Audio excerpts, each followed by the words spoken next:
స్పీచ్ని start చేయబోతున్నాం. ఏమాత్రం ఆలస్యం చేయకుండా మా మాస్ మహారాజా రవితేజ గారిని మాట్లాడవలసిందిగా రిక్వెస్ట్ చేస్తున్నాం. ఫస్ట్ ఆఫ్ ఆల్ మీ పేరేంటండి? శ్రవంతి. Hello everybody.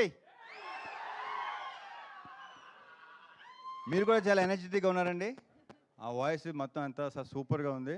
సో ఎలా ఉంది ట్రైలర్? ఎలా ఉంది మీకు? అంటే ఈసారి సరదాగా పండగకి గోల్ చేద్దాం, అందరం బాగా ఎంటర్టైన్ అవుదాం. అండ్ ఈ సంక్రాంతికి ఏంటంటే ఇది ఒకటే కాదు, అన్ని సినిమాలు ఎంటర్టైన్మెంట్ సినిమాలు. So full entertainment. ఈ సంక్రాంతి టోటల్గా ఎంటర్టైన్మెంట్ సంక్రాంతి అవుద్దని నా ప్రగాఢ నమ్మకం. So thank you so much. And ఇందాక క్వశ్చన్స్ వేశారు కదా అందరినీ మీరు. నేను ఎవరిని కాదు, ఒక్కరిని ఒకే ఒక క్వశ్చన్ వేస్తాను. మూర్తి గారు ఎవరిని నేను ఓన్లీ మూర్తి గారు. ఇందాక వేసిన క్వశ్చన్ వేసినప్పుడు మూర్తి గారు చాలా హైపిస్లో చాలా తప్పది అన్నాడు. ఆయన చాలా గట్టిగా అన్నారు. ఆయన ఒకటి చెప్పండి మూర్తి గారు, బీ ఆనెస్ట్. అడిగినా మీరు అడుగుతారు కదా నన్ను. ఓకే సరే. మిమ్మల్ని ఇబ్బంది పెట్టే క్వశ్చన్ అదే కాదు, డెఫినెట్గా 100%.